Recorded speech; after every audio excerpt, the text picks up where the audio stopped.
भौतिक शास्त्र के अध्याय 10 के अंतर्गत प्रश्न क्रमांक 11 का अध्ययन करना है।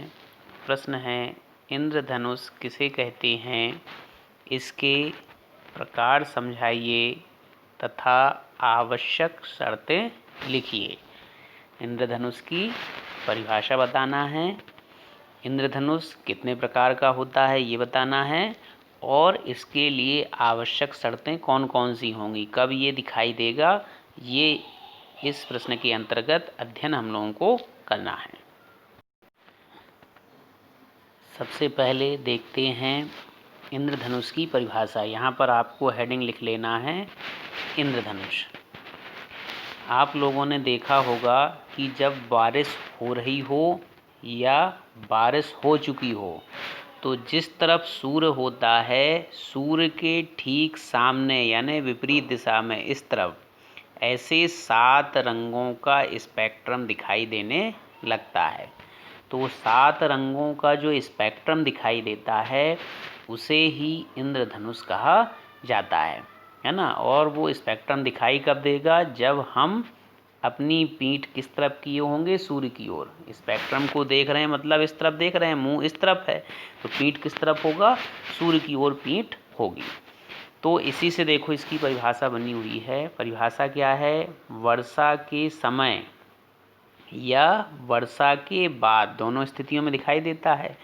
यदि प्रेक्षक की पीठ सूर्य की ओर हो तो कभी कभी सूर्य की विपरीत दिशा में चाप की भांति सौर स्पेक्ट्रम दिखाई देता है। सौर स्पेक्ट्रम मतलब सूर्य के प्रकाश में जो 7 रंग होते हैं वो दिखाई देने लगते हैं, एक व्यवस्थित क्रम में, एक निश्चित क्रम में दिखाई देने लगते हैं, वही सौर स्पेक्ट्रम है। तो वो चाप की भांति जो स्पेक्ट्रम दिखाई देता है उसे ही इंद्रधनुष कहा जाता है। इंद्रधनुष कितने प्रकार का होता है, इंद्रधनुष 2 प्रकार का होता है, प्राथमिक इंद्रधनुष और द्वितीयक इंद्रधनुष। सबसे पहले देखते हैं प्राथमिक इंद्रधनुष। प्राथमिक इंद्रधनुष क्या है, प्राथमिक इंद्रधनुष का निर्माण जल की बूंदों द्वारा सूर्य की किरणों के 2 अपवर्तन और एक पूर्ण आंतरिक परावर्तन के कारण होता है। पहले तो आपको ये बता दें कि इंद्रधनुष का निर्माण कैसे होता है। होता क्या है, जब बारिश होती है तो बारिश के होने पर वायुमंडल में नमी आ जाती है। नमी आ जाती है माने जल की बूंदों के कण वायुमंडल में उपस्थित हो जाते हैं। जब सूर्य का प्रकाश उस वायुमंडल से गुजरता है तो वहाँ जो वायुमंडल में जो कण हैं या जल की जो बूंदें हैं उनसे वो सूर्य का प्रकाश टकराता है और टकराकर उसका अपवर्तन और पूर्ण आंतरिक परावर्तन हो जाता है। तो अपवर्तन और पूर्ण आंतरिक परावर्तन होने के कारण क्या हो जाता है, वो अपने अवयवी रंगों में इस प्रकार से विभक्त हो जाता है और वहाँ पर अवयवी रंगों में विभक्त होने के कारण 7 रंग दिखाई देने लगते हैं, मतलब इंद्रधनुष दिखाई देने लगता है। तो जल की बूंदों के द्वारा सूर्य की किरणों का 2 बार अपवर्तन हो और 1 बार पूर्ण आंतरिक परावर्तन हो, तो इस प्रकार से जो इंद्रधनुष बनेगा वो प्राथमिक इंद्रधनुष होगा। अब देखते हैं द्वितीयक इंद्रधनुष। द्वितीयक इंद्रधनुष क्या है, द्वितीयक इंद्रधनुष का निर्माण जल की बूंदों द्वारा सूर्य की किरणों के 2 अपवर्तन तथा 2 पूर्ण आंतरिक परावर्तन के कारण होता है। मतलब सूर्य की किरणों का 2 बार पूर्ण आंतरिक परावर्तन हो और 2 बार अपवर्तन हो। इसके द्वारा वायुमंडल में जो जल की बूंदें उपस्थित हैं उनके द्वारा। तो 2 बार अपवर्तन और 2 बार पूर्ण आंतरिक परावर्तन होने के कारण जो इंद्रधनुष बनता है उसे द्वितीयक इंद्रधनुष कहा जाता है। तो प्राथमिक और द्वितीयक 2 प्रकार के इंद्रधनुष होते हैं। इनके बारे में और अधिक विस्तार से इसके बाद जो प्रश्न पढ़ने वाले हैं इनमें अंतर, प्राथमिक और द्वितीयक इंद्रधनुष में जो अंतर पढ़ने वाले हैं उस अंतर में और अधिक इनके बारे में अध्ययन करेंगे। अभी केवल आपको जानना है कि ये 2 प्रकार के होते हैं और कैसे बनते हैं। अब इंद्रधनुष के दिखाई देने की शर्तें क्या होंगी? तो पहली जो शर्त है वो है वर्षा के पश्चात सूर्य निकल आया हो।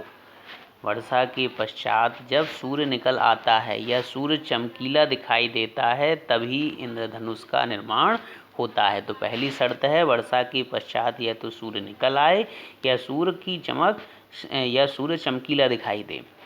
दूसरी जो शर्त है वो है प्रेक्षक की पीठ किस तरफ हो, सूर्य की ओर हो।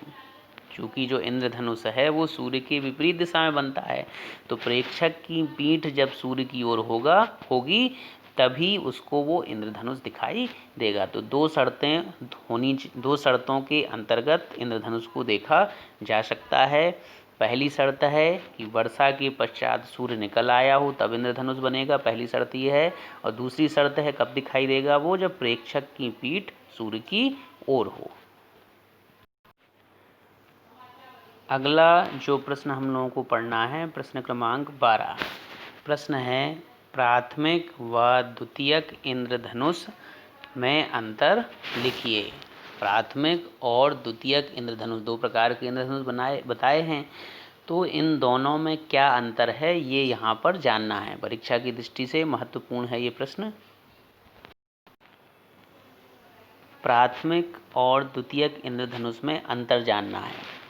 पहला जो अंतर है वो है प्राथमिक इंद्रधनुष में लाल रंग बाह्य किनारे पर तथा बैंगनी रंग आंतरिक किनारे पर होता है।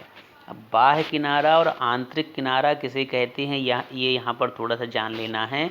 इस प्रकार से 7 रंग रहते हैं इंद्रधनुष में, ऐसे 7 रंग उसमें रहते हैं। ऐसे इस प्रकार का स्पेक्ट्रम बनता है उसमें, है ना। तो आंतरिक किनारा कौन सा है, ये अंदर वाला ये आंतरिक किनारा है जहाँ मैंने अभी तीर का निशान लगाया है। और बाह्य किनारा कौन सा है, ये बाह्य किनारा है जहाँ अभी मैंने तीर का निशान लगाया है। तो प्राथमिक इंद्रधनुष यदि है तो इसमें बाह्य किनारा लाल रंग का होगा, मतलब ये वाला किनारा लाल रंग का होगा। और आंतरिक किनारा कैसा होगा, बैंगनी रंग का होगा। लेकिन यदि द्वितीयक इंद्रधनुष है तो द्वितीयक इंद्रधनुष में बैंगनी रंग बाहरी किनारे पर होता है और लाल रंग आंतरिक किनारे पर होता है। तो ये इस प्रकार से पहचाना जा सकता है कि प्राथमिक इंद्रधनुष है कि द्वितीयक इंद्रधनुष है। दूसरा जो इसका अंतर है वो है प्राथमिक इंद्रधनुष तीव्र होता है, मतलब स्पष्ट रूप से अच्छे से दिखाई देगा। लेकिन जो द्वितीयक इंद्रधनुष होता है वो थोड़ा सा फीका होता है, मतलब वो हल्का दिखाई देगा। आकाश में दिखाई तो देगा वो, लेकिन उतना ज़्यादा चमक उसमें नहीं होगी। तीसरा जो इसमें अंतर है, प्राथमिक इंद्रधनुष की कोणीय चौड़ाई कम होती है, केवल 2 अंश होती है। जो प्राथमिक इंद्रधनुष है उसकी कोणीय चौड़ाई 2 अंश है और द्वितीयक इंद्रधनुष की कोणीय चौड़ाई अधिक होती है, मतलब 3 अंश होती है। तो ये तीसरा अंतर है। चौथा अंतर है कि द्वितीयक इंद्रधनुष के नीचे प्राथमिक इंद्रधनुष बनता है हमेशा। द्वितीयक इंद्रधनुष के नीचे यदि दोनों इंद्रधनुष बन रहे हैं तो हमेशा द्वितीयक इंद्रधनुष के नीचे प्राथमिक इंद्रधनुष बनेगा और प्राथमिक इंद्रधनुष के ऊपर हमेशा कौन सा बनेगा, द्वितीयक इंद्रधनुष बनेगा। तो ये चौथा अंतर है। पांचवा अंतर है कि प्राथमिक इंद्रधनुष का जो निर्माण है वो 2 अपवर्तन और 1 पूर्ण आंतरिक परावर्तन के कारण होता है।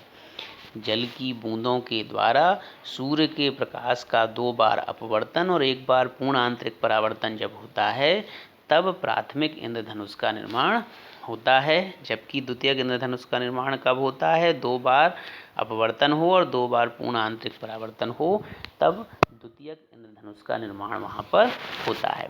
तो ये अंतर याद रखना है। अंतर बहुत ज़्यादा कठिन नहीं है। पहले अंतर में ये बताया गया है कि कौन सा रंग आंतरिक किनारे पर होता है, कौन सा रंग बाह्य किनारे पर होता है। दूसरे अंतर में तीव्रता बताई गई है, कौन ज़्यादा तीव्र होता है। तीसरे अंतर में कोणीय चौड़ाई बताई गई है। चौथे अंतर में कौन ऊपर बनता है, कौन नीचे बनता है, ये बताया है। और पांचवें अंतर में इस प्राथमिक और द्वितीयक इंद्रधनुष का निर्माण कैसे होता है ये बताया गया है। तो ये अंतर है। तो ये अध्याय यहाँ पर समाप्त हो जाता है। अध्याय 10 पढ़ रहे थे, लेकिन ये अध्याय 10A है। 10A में हम लोगों ने प्रिज्म का अपवर्तन पढ़ा है। अब 10B पढ़ेंगे तो उसमें प्रकाशीय यंत्रों के बारे में पढ़ेंगे।